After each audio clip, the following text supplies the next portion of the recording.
ये महाराणा प्रताप की वीरता की गाथा है। सोचिए, एक ऐसा राजा जिसने जीवन भर घास की रोटियां खाई लेकिन अपनी मातृभूमि की आजादी से कभी समझौता नहीं किया। सोचिए, एक ऐसा वीर जिसके पास लाखों सैनिक नहीं थे लेकिन उसका नाम सुनकर मुगल बादशाह अकबर तक डर जाता था। हाँ, ये कहानी है उस राजपूत शेर की जिसने कहा था, सर झुकाऊंगा पर मेवाड़ की आन कभी नहीं झुकने दूंगा। महाराणा प्रताप की है ये गाथा। महाराणा प्रताप का जन्म 9 मई 1540 ईस्वी को राजस्थान के कुंभलगढ़ दुर्ग में हुआ था। महाराणा प्रताप की जयंती विक्रमी संवत कैलेंडर के अनुसार प्रतिवर्ष ज्येष्ठ मास के शुक्ल पक्ष तृतीया को भी मनाई जाती है। जानिए उनकी वीरता का इतिहास। परिवार। उनके पिता महाराणा उदय सिंह और माता जीवत कंवर या जयवंत कंवर थीं। वे राणा सांगा के पौत्र थे। महाराणा प्रताप को बचपन में सभी की का नाम लेकर पुकारा करते थे। राजपुताना राज्यों में मेवाड़ का अपना एक विशिष्ट स्थान है, जिसमें इतिहास के गौरव बप्पा रावल, खुम्माण प्रथम, महाराणा हम्मीर, महाराणा कुंभा, महाराणा सांगा, उदय सिंह और वीर शिलेमणि महाराणा प्रताप ने जन्म लिया है। कुल देवता। महाराणा प्रताप उदयपुर मेवाड़ में सिसोदिया राजवंश के राजा थे। उनके कुल देवता एकलिंग महादेव हैं। मेवाड़ के राणाओं के आराध्य देव एकलिंग महादेव का मेवाड़ के इतिहास में बहुत महत्व है। एकलिंग महादेव का मंदिर उदयपुर में स्थित है। मेवाड़ के संस्थापक बप्पा रावल ने 8वीं शताब्दी में इस मंदिर का निर्माण करवाया और एकलिंग की मूर्ति की प्रतिष्ठापना की थी। दिल्ली की सल्तनत। प्रताप के काल में दिल्ली में मुगल सम्राट अकबर का शासन था, जो भारत के सभी राजा महाराजाओं को अपने अधीन कर मुगल साम्राज्य की स्थापना करना, इस्लामिक परचम को पूरे हिंदुस्तान में फहराना चाहता था। 30 वर्षों के लगातार प्रयास के बावजूद महाराणा प्रताप ने अकबर की अधीनता स्वीकार नहीं की, जिसकी आस लिए ही वो इस दुनिया से चला गया था। महाराणा की प्रतिज्ञा। महाराणा प्रताप ने भगवान एकलिंग जी की कसम खाकर प्रतिज्ञा ली थी कि जिंदगी भर उनके मुख से अकबर के लिए सिर्फ तुर्क ही निकलेगा और वे कभी अकबर को अपना बादशाह नहीं मानेंगे। अकबर ने उन्हें समझाने के लिए 4 बार शांति दूतों को अपना संदेशा लेकर भेजा था, लेकिन महाराणा प्रताप ने अकबर के हर प्रस्ताव को नामंजूर कर दिया था। महाराणा प्रताप की शक्ति और उनका घोड़ा। महाराणा प्रताप के पास उनका सबसे प्रिय घोड़ा चेतक था। महाराणा प्रताप जिस घोड़े पर बैठते थे वो घोड़ा दुनिया के सर्वश्रेष्ठ घोड़ों में से एक था। ऐसा कहा जाता है कि महाराणा प्रताप तब 72 किलो का कवच पहनकर 81 किलो का भाला अपने हाथ में रखते थे। भाला, कवच और ढाल तलवार का वजन कुल मिलाकर 208 किलो था। राणा 208 किलो वजन के साथ युद्ध के मैदान में उतरते थे। सोचिए तब उनकी शक्ति क्या रही होगी। राज्याभिषेक। महाराणा प्रताप का राज्याभिषेक गोगुंदा में हुआ था। युद्ध की विभीषिका के बीच राणा उदय सिंह ने चित्तौड़ त्याग कर अरावली पर्वत पर डेरा डाला और वहां उदयपुर के नाम से नया नगर बसाया, जो उनकी राजधानी भी बनी।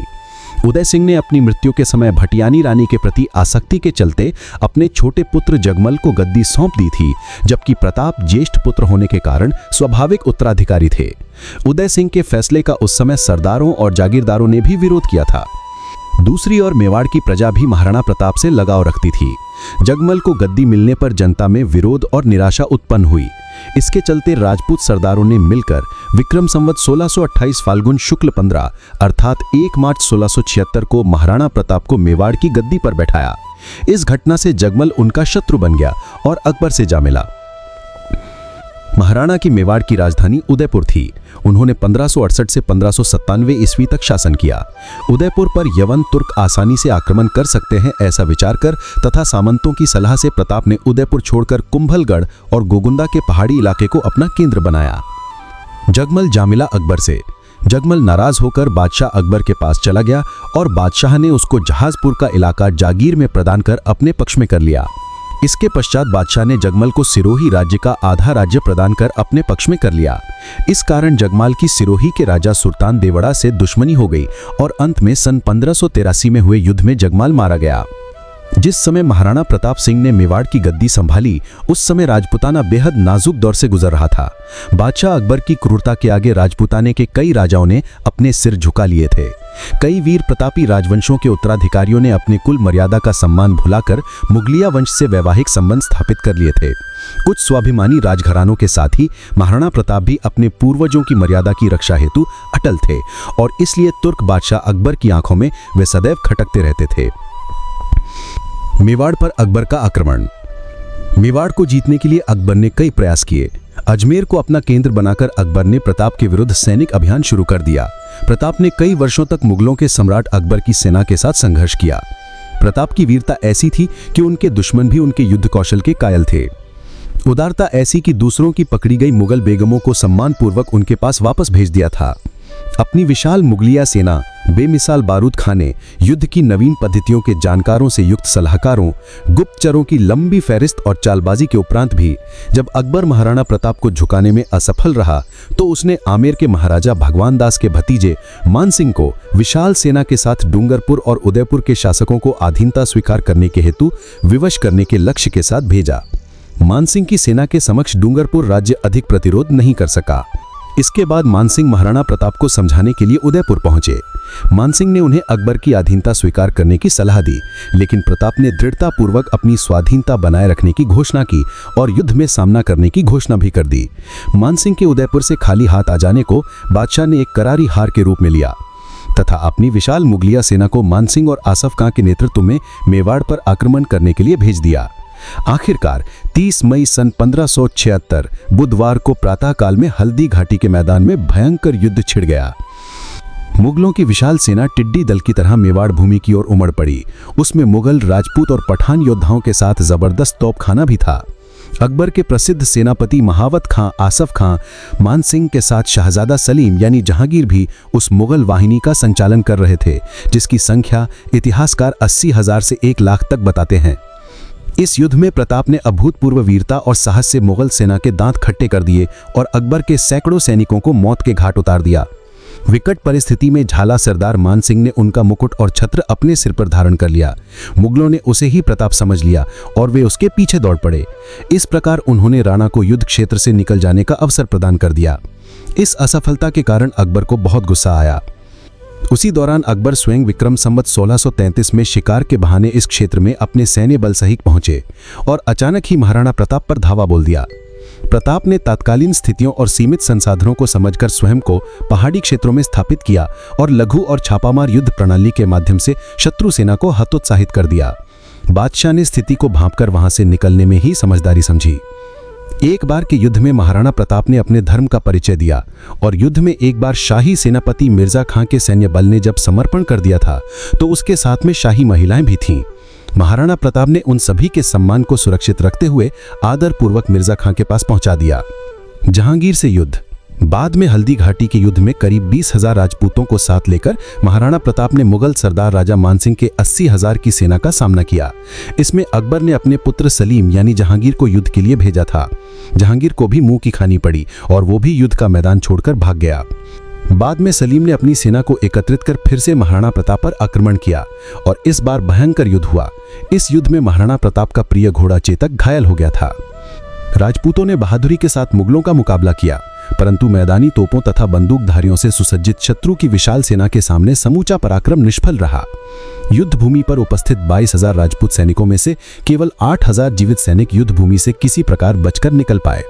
महाराणा प्रताप को जंगल में आश्रय लेना पड़ा। प्रताप का वनवास। महाराणा प्रताप का हल्दी घाटी के युद्ध के बाद का समय पहाड़ों और जंगलों में ही व्यतीत हुआ। अपनी गुरिल्ला युद्ध नीति द्वारा उन्होंने अकबर को कई बार मात दी। महाराणा प्रताप चित्तौड़ छोड़कर जंगलों में रहने लगे। महारानी, सुकुमार राजकुमारी और कुमार घास की रोटियों और जंगल के पोखरों पर ही किसी प्रकार जीवन व्यतीत करने को बाध्य हुए। अरावली की गुफाएं ही अब उनका आवास थीं और शिला ही शैया थी। महाराणा प्रताप को अब अपने परिवार और छोटे छोटे बच्चों की चिंता सताने लगी थी। मुगल चाहते थे कि महाराणा प्रताप किसी भी तरह अकबर की अधीनता स्वीकार कर दीन इलाही धर्म अपना लें। इसके लिए उन्होंने महाराणा प्रताप तक कई प्रलोभन संदेश भी भिजवाए थे, लेकिन महाराणा प्रताप अपने निश्चय पर अडिग रहे। प्रताप राजपूत की आन का वो सम्राट, हिंदुत्व का वो गौरव सूर्य इस संकट, त्याग, तप में अडिग रहा। कई छोटे राजाओं ने महाराणा प्रताप से अपने राज्य में रहने की गुजारिश की, लेकिन मेवाड़ की भूमि को मुगल आधिपत्य से बचाने के लिए महाराणा प्रताप ने प्रतिज्ञा की थी कि जब तक मेवाड़ आजाद नहीं होगा वे महलों को छोड़कर जंगलों में निवास करेंगे, स्वादिष्ट भोजन को त्याग कंदमूल और फलों से ही पेट भरेंगे, लेकिन अकबर का आधिपत्य कभी स्वीकार नहीं करेंगे।